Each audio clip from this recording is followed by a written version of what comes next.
Good morning student. आज हम लोग 8वीं कक्षा का व्याकरण से अध्याय 3 पढ़ेंगे, जिसमें शब्द विचार के बारे में जानेंगे।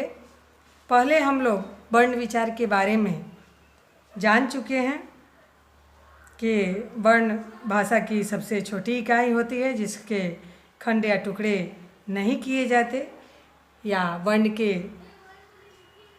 दो भेद, स्वर वर्ण और व्यंजन वर्ण, इन दोनों के भेद भी हम लोग जान चुके हैं। अब अध्याय 3 में हम लोग को शब्द विचार पढ़ना है। शब्द विचार में हम लोग जानेंगे कि किस प्रकार से वर्ण आपस में मिल करके शब्द का निर्माण करते हैं। तो पहले हम लोग शब्द के बारे में जानते हैं। शब्द भाषा के मुख्य आधार होते हैं, इसलिए भाषा में शब्द महत्वपूर्ण स्थान रखते हैं। दो वर्णों के सार्थक मेल से शब्द का निर्माण होता है, यानी दो वर्ण जो जब मिलेंगे और मिलने के बाद उसका अर्थ यदि सही निकलेगा, तभी वर्ण किसी शब्द का निर्माण कर पाएगा। तो शब्दों के सार्थक मेल से हम वाक्य निर्माण करते हैं और वाक्यों के मेल से ही भाषा बनती है।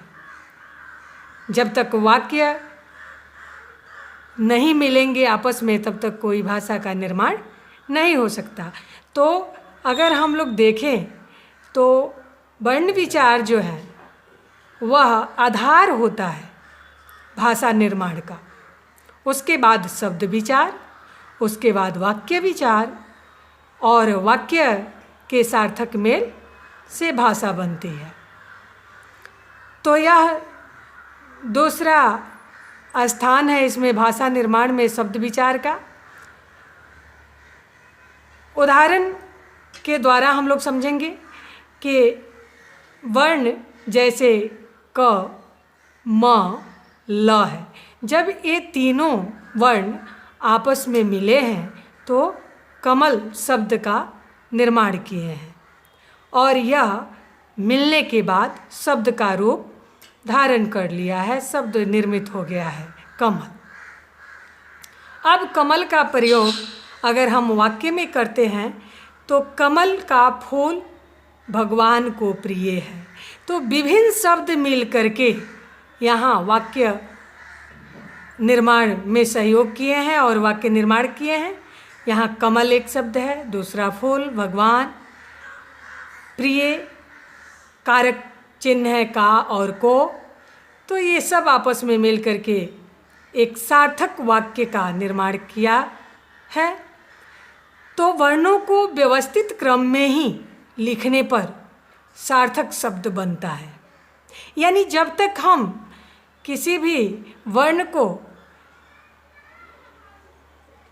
क्रमबद्ध नहीं लिखें, व्यवस्थित क्रम में नहीं लिखें, तब तक वह सार्थक अर्थ नहीं बताता। सार्थक अर्थ बताने के लिए उसको व्यवस्थित क्रम में सजाना या लिखना जरूरी होता है, वरना क्रम सही न होने पर ये शब्द निरर्थक हो जाते हैं, यानी बिना अर्थ के हो जाते हैं। इसको भी उदाहरण के द्वारा हम लोग समझेंगे। जैसे मान लो कि कमल शब्द है, अगर इसको सही क्रम में न लिख करके गलत क्रम में लिख दिया जाए तो लमक या मकल, जिसका कोई अर्थ नहीं है। सही क्रम में लिखने पर ही क, म और ल को सही क्रम में हमने लिखा तो इसका सार्थक शब्द निर्माण हुआ। उससे क्रमबद्ध उपयुक्त नहीं होने के कारण ये शब्द जो ऊपर में है लमक या मकल, वह निरर्थक है।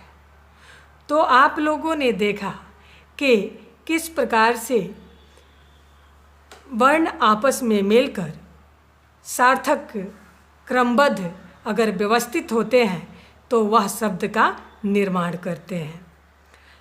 अब हम लोग इसका एक छोटा और सटीक परिभाषा देखेंगे कि शब्द है क्या। तो वर्णों के मेल से बने सार्थक समूह को ही शब्द कहते हैं। यानी अगर वर्ण का मेल हो और वह भी सार्थक उसका समूह हो, यानी सार्थक व्यवस्थित समूह हो वर्णों का, तो वह शब्द कहलाता है। शब्दों का वर्गीकरण के बारे में जानेंगे। शब्दों का वर्गीकरण 5 आधारों पर होता है। शब्द के जो वर्गीकरण किए गए तो 5 आधारों पर किए गए हैं। पहला, रचना या बनावट के आधार पर। दूसरा, उत्पत्ति या स्रोत के आधार पर। तीसरा, अर्थ के आधार पर। और चौथा, व्याकरणिक प्रकार्य के आधार पर। पांचवा इसका आधार माना गया प्रयोग के आधार पर। अब हम लोग इसका पहला आधार रचना या बनावट के आधार पर के 3 जो प्रकार होते हैं उसके बारे में एक एक करके समझेंगे उदाहरण के द्वारा। तो रचना या बनावट के आधार पर शब्द के 3 प्रकार होते हैं। पहला, उसमें रूढ़ शब्द होता है। रूढ़ शब्द वह शब्द कहलाता है जो किसी वस्तु विशेष के लिए रूढ़ हो गया है, यानी निर्धारित हो गए हों। जैसे आप समझ सकते हो कि घर, अगर एक शब्द हम लोग लेते हैं, घर जो 2 वर्णों के मेल से बना है, अगर इसको अलग करते हैं तो इसका सार्थक खंड या टुकड़ा नहीं हो पाता है। तो इसका एक यह भी विशेषता है कि वैसे शब्द जिसके सार्थक खंड या टुकड़ा नहीं किया जाए उसे रूढ़ शब्द कहते हैं। यहाँ हमने घर के उदाहरण के द्वारा समझा। उसी तरह शब्द है पेट, यानी पे जोड़ ट, और ये दोनों को अगर दोनों वर्ण को अगर हम लोग अलग करते हैं तो उसका अपना कुछ अर्थ नहीं है, इसलिए यह रूढ़ शब्द है। यानी सार्थक खंड या टुकड़ा जिस शब्द का नहीं हो सके वही रूढ़ शब्द है। और इसमें बहुत सारा उदाहरण इसके मिलेंगे। दूसरा, रचना के आधार पर शब्द के प्रकार या भेद है यौगिक शब्द।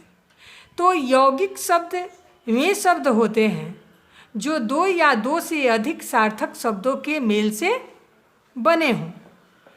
यानी 2 या 2 से अधिक सार्थक शब्दों के मेल से बने शब्द को यौगिक शब्द कहते हैं।